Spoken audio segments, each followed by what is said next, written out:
Hi, we're going to talk today a little bit about thyroid and environmental factors that can influence that. The first area that we want to just explore a little bit is that of deficiencies. And I call it an environmental factor because these deficiencies really do have to come from the environment. There's two major things that the thyroid gland needs to be and to have enough of to make the hormone, and that's going to be one, iodine, and two, tyrosine. So the environmental connection there, of course, is diet, making sure that we have those kind of materials in our diet so we can begin to have the right building blocks, tyrosines and amino acids. So that's going to be coming from our protein sources. So making sure we have adequate protein in our diet is an important factor. But the other deficiency, that of iodine, is more difficult because many of the soils are depleted environmentally, and so we don't have as much iodine actually contained in the food. So it's often necessary to be able to supplement our diets with different forms of iodine. That's how iodine got in salt originally years ago, as a means of providing iodine, particularly to inland areas where there wasn't any iodine in the soils, and therefore people were getting goiters as a result of thyroid. So that was a solution going back at the turn of the century. Today we have less of that because foods are being transported around, but there's still some deficiencies, and we see a lot of individuals responding with iodine issues. So deficiencies are part of what's there.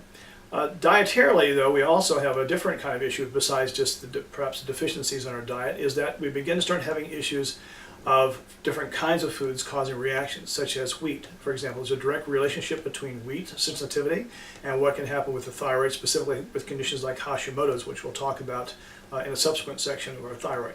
But wheat, as just a product all by itself, can cause problems in terms of inflammation. And there's a protein in the wheat that mimics the protein in the thyroid, so the body can begin to attack your own thyroid because of a sensitivity to wheat.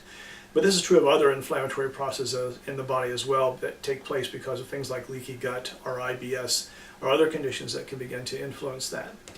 And then, of course, the third area is directly environmental. We have about 95,000 different chemicals in the environment and a whole host of heavy metals on top of that, all of which can begin to accumulate in the body, and the body is very susceptible to those, and particularly the thyroid.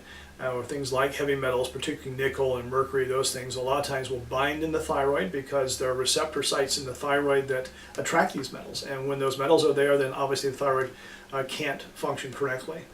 And then perhaps last but not least on the environmental front is that of radiation.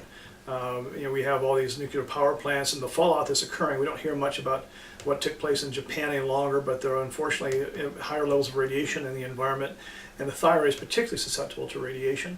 And so the best protection there is iodine. And of course, when these disasters take place, you'll see the iodine stores being taken up. If your iodine levels are good to begin with, a lot of times your protection is certainly there. So those are things we want to look at as deficiencies, making sure you have enough iodine and iron. Iodine and tyrosine. We also want to make sure that we have adequate levels of good foods in our diet and avoid those things that are inflammatory. And at some point in time, you need to look at detoxifying your body with chemicals and heavy metals and doing the best you can with that. So those are environmental factors for thyroid.